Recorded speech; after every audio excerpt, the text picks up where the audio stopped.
The important things about a financial statement is that it allows you to see the truth instead of being stymied by other people. My bankers never asked me for my report card yet, you know.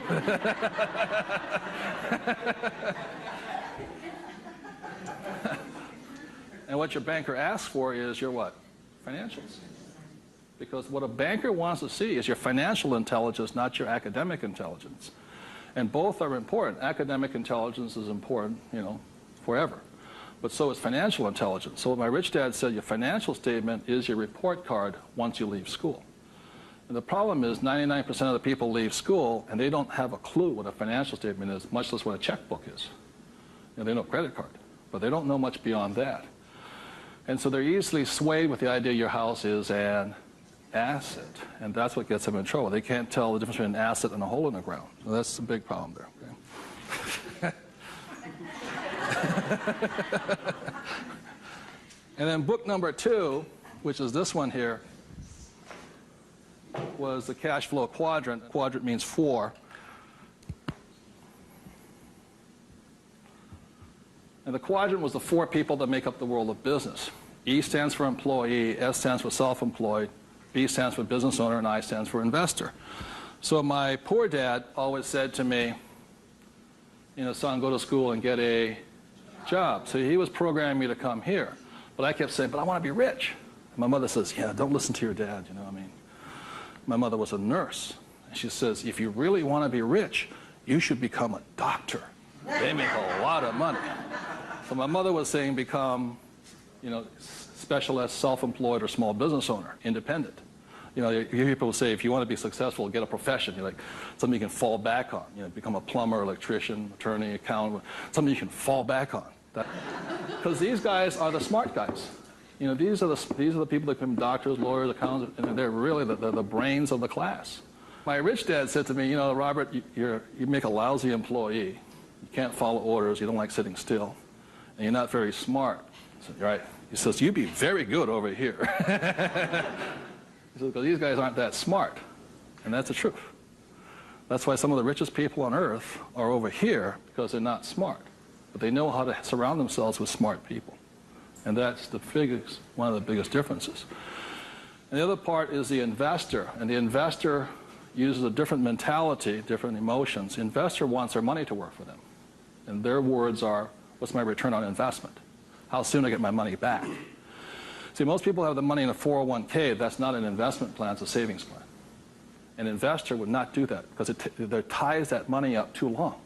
I want my money in and I want my money out. I want to know when it comes back to me. It's called velocity. How soon do I put it in? How soon does it come back? Savers put it in and they leave it there forever. It's a different value system. My rich dad said, you always tell an employee by their words. They use the same words all the time. So an employee will always say, I'm looking for a safe, secure job with benefits. Always.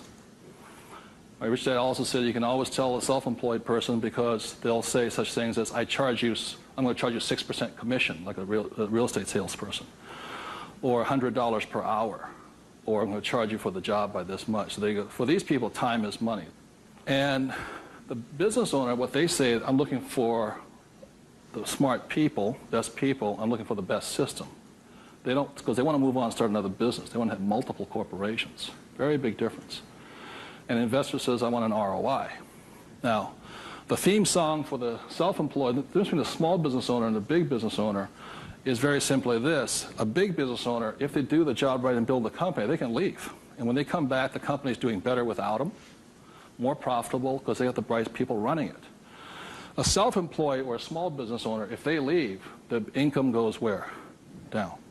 Or if they have employees, they just ferret out they just take everything, the thing falls apart. So that's the difference. And also the difference between an S and a B is the size of their ideas. Like a lot of times I meet people come up to me and say, I want to start a hamburger stand. You know, one hamburger stand, you know. Whereas the same guy named Ray Kroc comes and says, I'm going to build a hamburger stand all over the world. Difference in vision, idea, and leadership skills. They're very, very different people.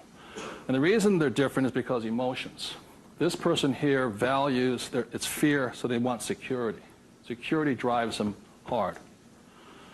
So they're fearful. This person over here is lack of trust. And these guys are highly specialized. They're also the most satisfying, because they have their own time, their own life, and all this. They're very happy this way, but it has its limitations also. And generally, these people are limited to about $500,000 a year max in here, just because time is money. Over here, it goes unlimited, how much you can earn. So there are very, very big differences in the thing. The investor here, their thing is they're neutral, emotionally neutral. In other words, what that means is they don't care if you're winning or losing. When somebody says, I go to somebody, the stock market's going to crash. The mutual funds get wiped out. They're not neutral. They're reacting. A true investor doesn't care if the market goes up or the market comes down, because they're going to make money either way. That's an investor. They really do not care. They know that losing is part of winning. It's called money management, how well you do that and all this. Very, very neutral. And this person over here, the emotion is patience. You have to be patient. These guys want to get paid now.